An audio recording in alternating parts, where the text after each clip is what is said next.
Now, I don't know about you, but when I made my tab a Spellslinger, I was expecting it to feel like this. Instead, it felt like this.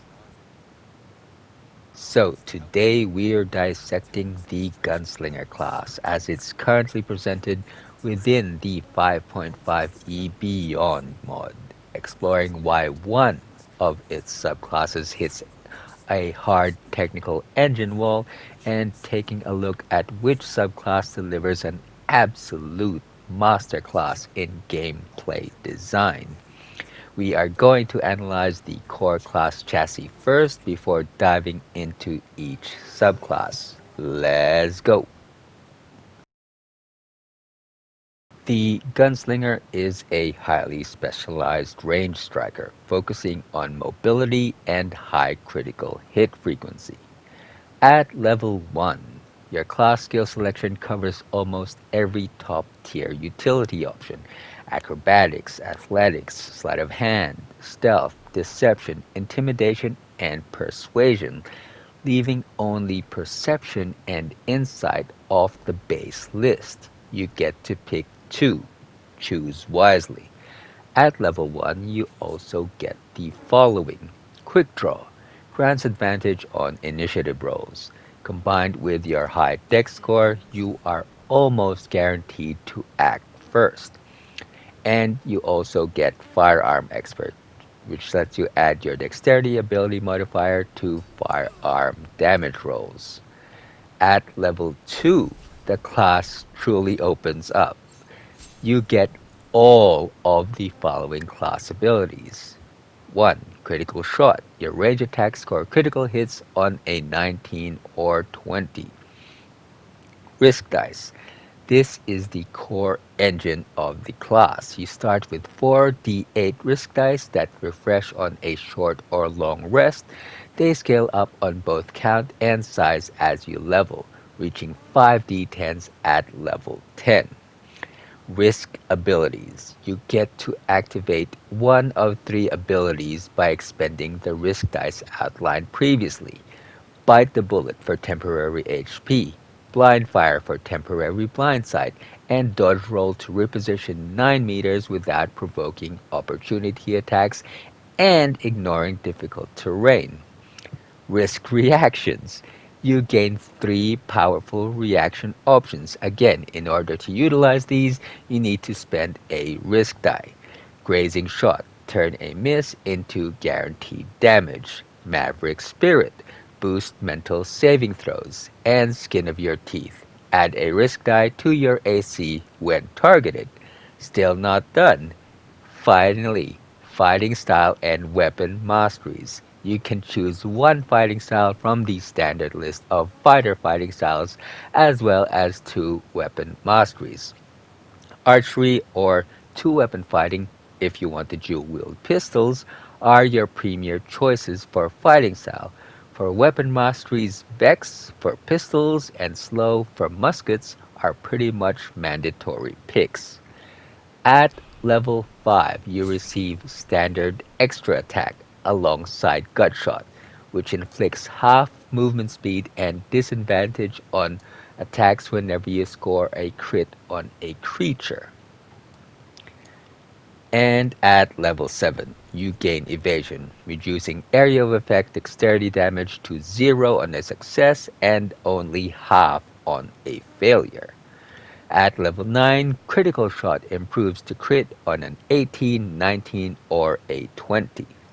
At level 11, you unlock Overkill, which natively adds the two-weapon fighting benefits of adding your dex modifier to your offhand attack, or if you are already able to add your ability modifier to your damage. This is both for your main hand attack and your offhand attack. It adds a further 1d8 to your damage roll. For feat recommendations, any of these as a combination should work. Sharpshooter, great for muskets, gives you 27 meters worth of range, but is also useful for pistols because it allows you to ignore disadvantage when firing within melee. Piercer, additional crit damage and limited savage attacker. Fighting initiative, for two-weapon fighting or archery depending on your pick at level 2 and whether or not you're going for a musket or dual-wielding pistols. Obviously, if you're going musket, you don't need two-weapon fighting, and yeah, so pick another feat if you are going musket.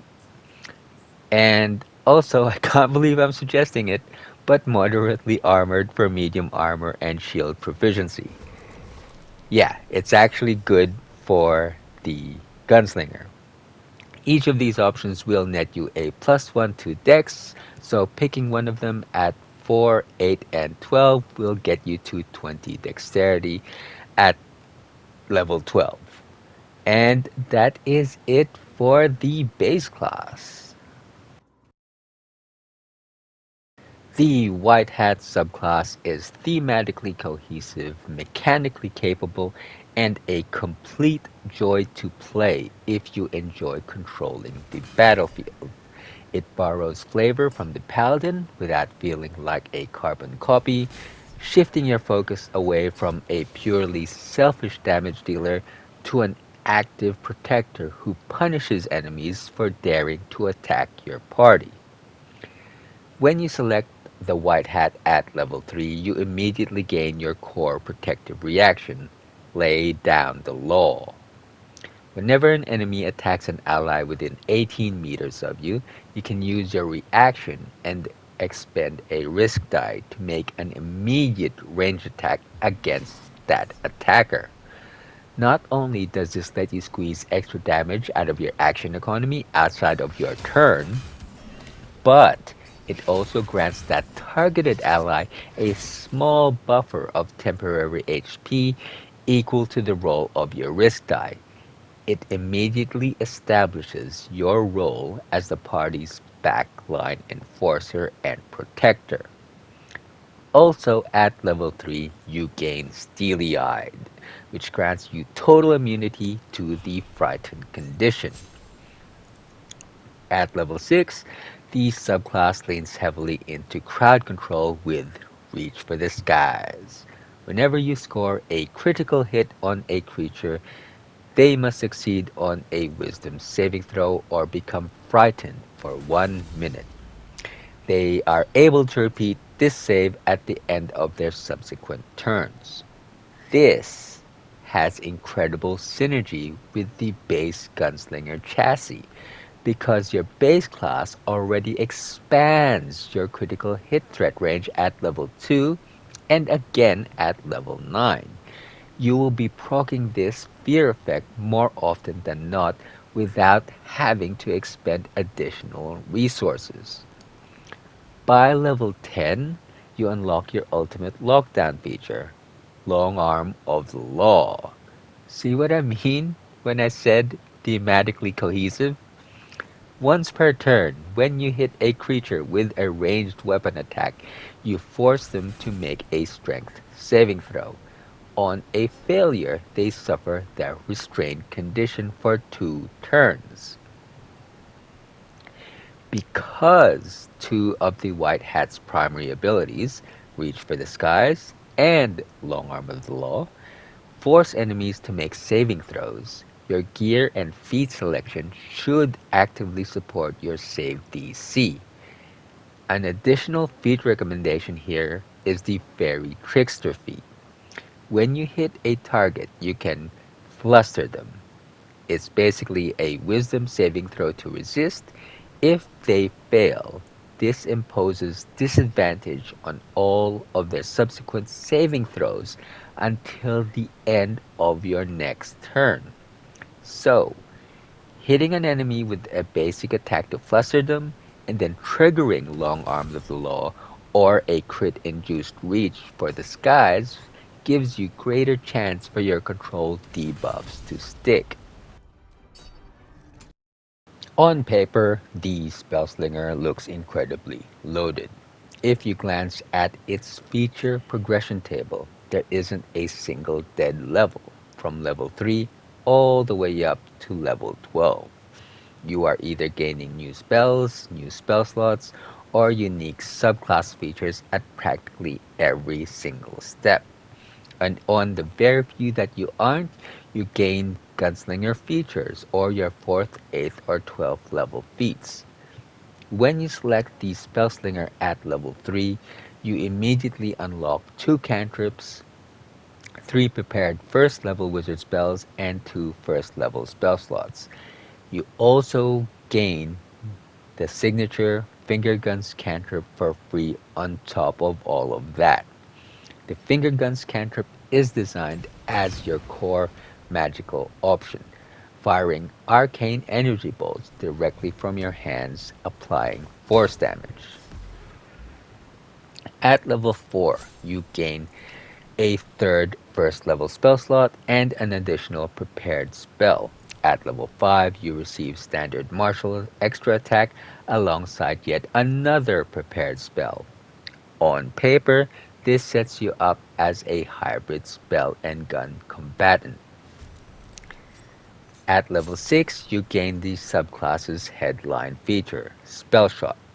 Spellshot states that when you take the attack action on your turn, you can replace one of your weapon attacks with a cantrip that has a casting time of 1 action.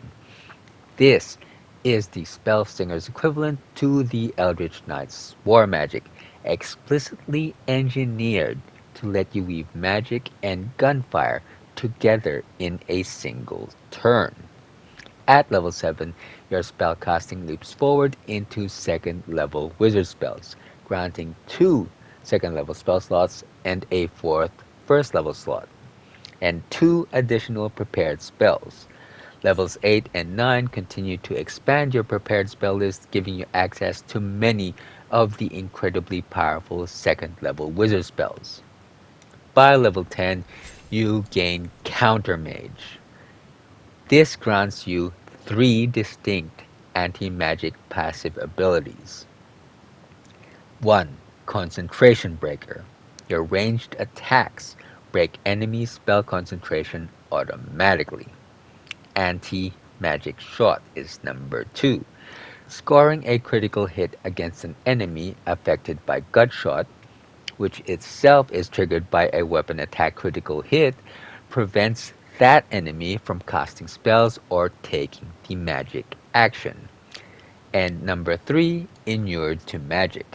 When you fail a saving throw against a spell or magical effect, you can use your reaction to roll a d6 and add it to the result, potentially turning a failure into a success.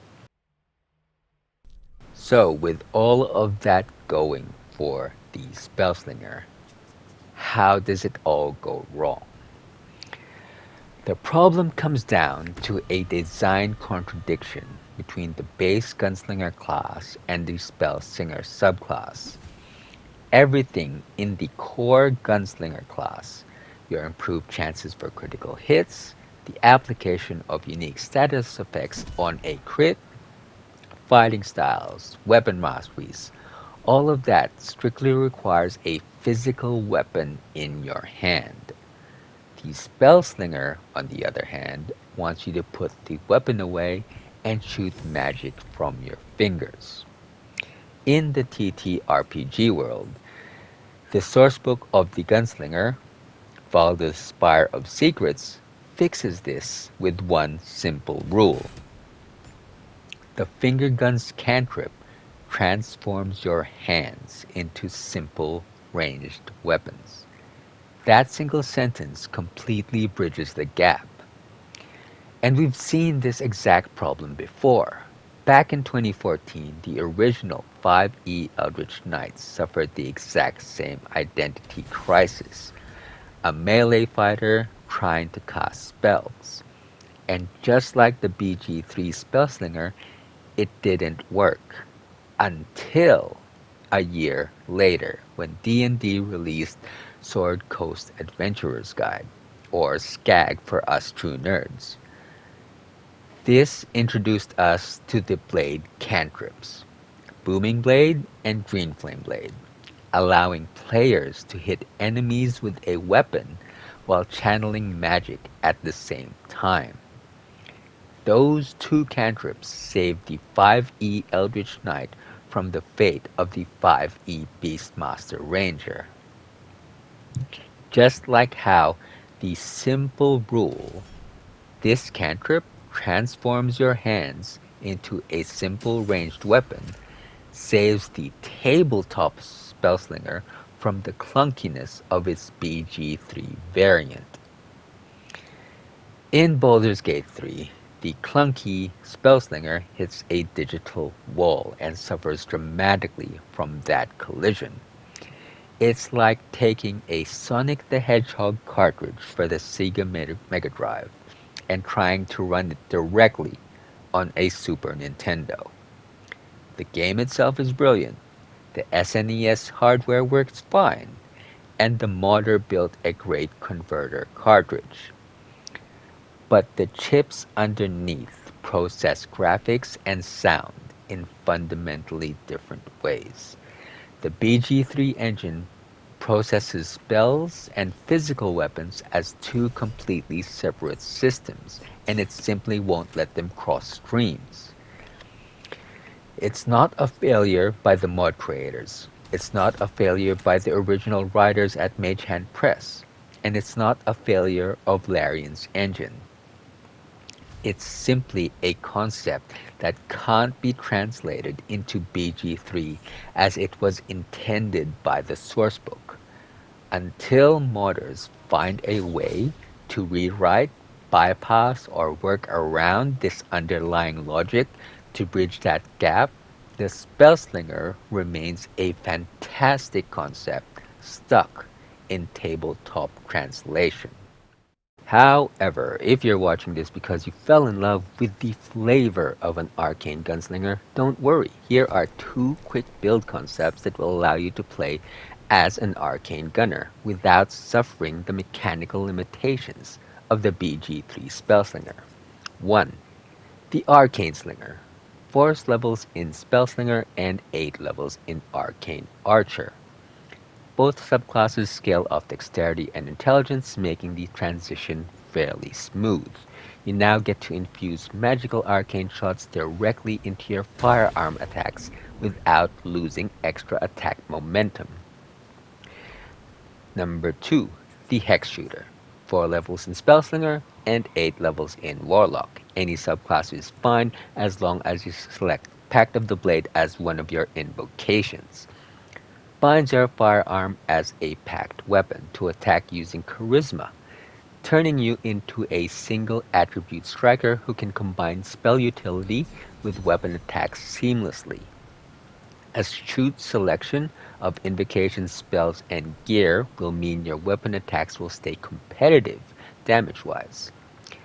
With this 4 and 8 split, because the Gunslinger is so front stacked at level 2, as we saw in the base class breakdown, you will have access to many of its signature features, plus a feat. But with the 8 levels in the other class, you can go deep enough to offset the mechanical limitations of the Spellslinger of BG3. The HighRoller is what happens when class and subclass design achieve complete mechanical and thematic harmony. This combination should be studied for years to come as a masterclass in how to create a distinct, fun, and flavorful subclass. It takes the base Gunslinger's core risk dice resource and turns every single turn into a high-stakes, adrenaline-fueled game of craps. When you pick the HighRoller at level 3, you immediately gain Poker Face. This grants proficiency in gaming sets, which don't exist in BG3, but hey, and lets you select one additional skill proficiency from Deception, Insight, or Perception. As mentioned during our base class breakdown, Insight and Perception are the only two major utility skills missing from the Gunslinger's level 1 skill selection. Getting Poker Face instantly rounds out your character, making the HighRoller an incredible choice for your Tab or your Dirge. Also, at level 3, you unlock the primary engine of the subclass, liar's dice. Essentially, they work like this. Before you attack on your turn, or at any point in your turn, you can choose to expend one risk dice, and you roll a d20. Depending on the number you roll, you get one of the following results. On a roll of a 10 or higher, so 55% chance, you hit the jackpot. The word jackpot flashes on your character and base damage dice of your next ranged attack are doubled. How this works under the hood in Baldur's Gate 3 is that an extra damage line, consisting of your weapon's base damage dice, is added to the calculation. If you manage to land a critical hit while jackpot is active, then yes, that means your base dice is quadrupled rather than doubled. Damn fun. On a roll of a 9 or lower, that is 45% chance, you bust. The word bust flashes across your character and all ranged weapon attacks, not just the next one, all ranged weapon attacks you deal for that turn is halved. Quick technical tip. You cannot override a bust result on the same turn. At least I couldn't. Attempting to roll liar's dice again after getting a bust will simply expend another risk die and output the exact same bust result. So accept the loss for that turn and save your remaining dice. At level 6, the core gameplay loop comes full circle with risky business. Once per turn, when making a ranged attack against an enemy where you don't already have disadvantage, you can choose to intentionally impose disadvantage on that attack.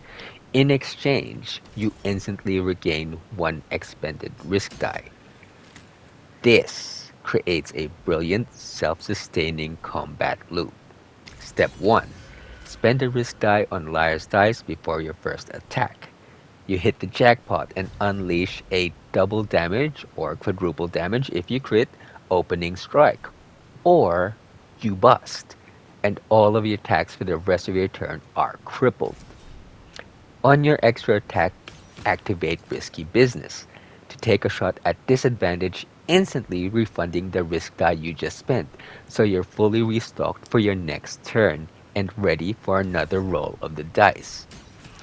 This creates an incredible push and pull dynamic.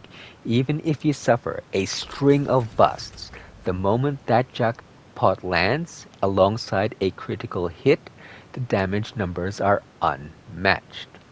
This this is what makes the HighRoller the best subclass for the Gunslinger. You roll that dice, hoping for that dopamine hit of quadrupled critical damage. You hit bust. The damage gets cut in half for the turn and it hurts. Instead of playing it safe, the temptation is to immediately double down, using risky business to take your next shot at disadvantage just to claw back that risk die and try again on your next turn. It turns the subclass from a simple set of stats into a full-on psychological game with the player. Mage Hand Press, I salute you. At level 10, you unlock Risk Taker, which lets you use two of your risk reaction features, Maverick Spirit, saving throw boosts, and Skin of Your Teeth, AC defense boosts, without expending any risk die. The trade-off is that these free reactions use a d6 instead of your standard scaling risk die, which is a d10 at this level. It keeps your defensive reactions active for free while preserving your entire pool of d10 risk dice purely for chasing double damage jackpots. Because the high roller constantly encourages you to make attacks even at disadvantage through risky business, your gear selection should focus on increasing crit chance or anything that adds flat bonuses to your attack rolls. Then your feat selection can focus on raw attack roll consistency and defense. For example, Sharpshooter negates the rules for high ground and proximity, ensuring you can shoot without disadvantage initially, allowing you to utilize risky business to apply disadvantage but regain a risk die. Piercer allows you to reroll low damage dice on your firearm hits and add another die on critical hits, further maximizing your jackpot bursts. And moderately armored, it works. Equipping medium armor like the armor of agility paired with a shield in your melee slot turns you into a high AC juggernaut with dual wielding pistols in your range slots. If you enjoyed this one, and you haven't seen my similar breakdown of the Artificer class and subclasses, then you might enjoy this video. Other than that, as Mol says, Thanks. See you in Baldur's Gate, I hope. Now scram, before I get emotional.